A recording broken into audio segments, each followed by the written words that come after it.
शिवनेरीवर काल शिवजयंतीच्या वेळी हेलिकॉप्टर लँडिंगला बॅरिकेड्सचा अडथळा निर्माण झाला होता। यावेळी हेलिपॅडवर मुख्यमंत्री देवेंद्र फडणवीस आणि दोन्ही उपमुख्यमंत्री एकनाथ शिंदे आणि अजित पवार उपस्थित होते।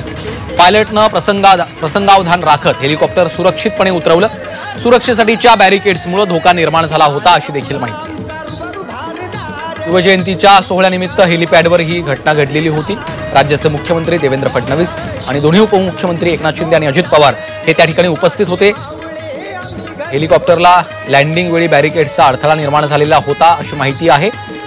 मुख्यमंत्री आणि दोन्ही उपमुख्यमंत्र्यांच्या समोरच ही घटना घडलेली आहे। मात्र पायलटनं वेळीच प्रसंगावधान राखत हेलिकॉप्टर हे सुरक्षितपणे उतरवलं।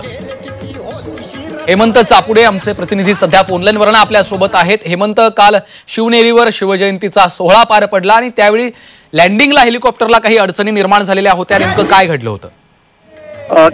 किल्ले शिवनेरीवरती छत्रपती शिवाजी महाराजांची 395वी जयंती सोहळा संपन्न होत होता आणि या अनुषंगाने मुख्यमंत्री दोन्ही उपमुख्यमंत्री एकाच हेलिकॉप्टरने आले होते। मात्र ज्या ठिकाणी हेलिपॅड बनवण्यात आलं होतं गडावरती त्या ठिकाणी साईडला काही बॅरिकेड लावण्यात आलेले होते सुरक्षेच्या कारणास्तव। मात्र हे जे काही बॅरिकेड लावलेले होते त्याच्यामुळे कुठेतरी पायलटला हेलिकॉप्टर उतरवण्यासाठी अडथळे येत होते। त्यामुळे जमिनीच्या काही अंतरावरती हेलिकॉप्टर तर त्या ठिकाणी घिरट्या घेत होता आणि त्यानंतर सर्व व्यवस्थित परिस्थिती पाहून हेलिकॉप्टर त्या ठिकाणी लँड करण्यात आलं। मात्र जे काही बॅरिकेड लावलेले होते त्यामुळे कुठेतरी सुरक्षेचा प्रश्न एक या निमित्ताने समोर येताना दिसत आहे की ज्या ठिकाणी हेलिकॉप्टर लँड होणार होतं त्या ठिकाणी बॅरिकेड का लावले गेले हाही प्रश्न या निमित्ताने समोर येताना आपल्याला पाहायला मिळत आहे। निश्चितच धन्यवाद हेमंत सविस्तर माहितीसाठी।